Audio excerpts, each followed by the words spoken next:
I woke up one morning, stretched out and yawning. Sun was dawning, so I got ready for my rendezvous at the bus stop. Got washed, was almost ready to hop out the spot, but not until I put on my jeans on and socks, t-shirt. Told my mom goodbye and have a nice day at work. Came down from the third floor, out the door, and got really down to earth. At first I thought today was gonna be really good. I felt extra confident, more than I usually would. So at the stop I stood, just waiting.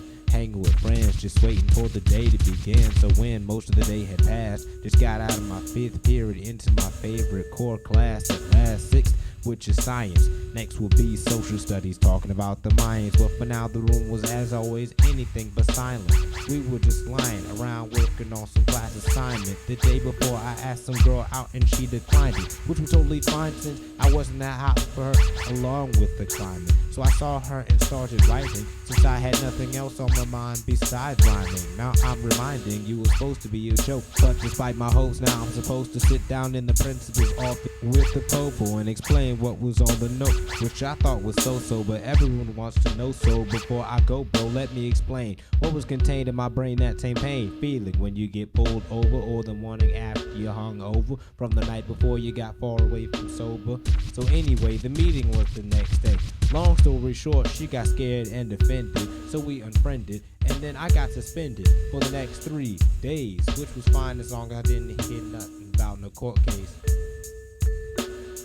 So the next is a 2-part story about a different chick who I knew before the start of middle school. Forwarding elementary is where we started, starting in the 5th grade, and then we parted ways. Well, at least until the middle of 6th grade, and she texts, hey, and I reply, who is this? She texts her name, which is none of your business. So with this, we witnessed each other, our reality, we wished it different, so we could live together instead of separated. But we went to different schools, but that's the game of life, and we played it, but we hated it. So a little before 7th grade, it's confessed that she's attracted, and I reacted, and I said like her back, and that's that. And we remained friends like that to the end of at least. That's how I thought it was gonna be. So some wannabe confronted me. Okay, not really, it was over the phone, through text. He said his name was Flex. He said I best stay away from her like he was some kind of threat. Next I text Flex, why is he fussing? But he keeps bugging over something that I had nothing to do with. So as expected, I'm clueless, so I decide I'm through with this. Talking to him was useless, so I had a theory he was talking to the wrong guy and texted her to prove this.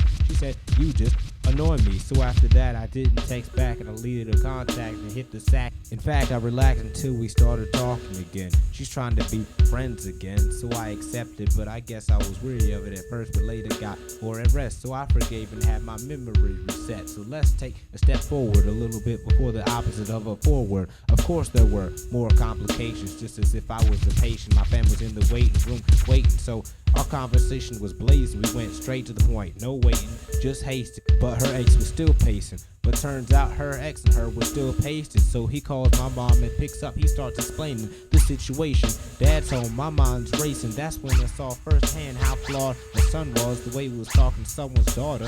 We both hot and bothered, so I haven't called her to this day. I stay away and straight from girls who get it twisted when they just have to walk straight. So this is the fruit of eating, I'll just wait to partake.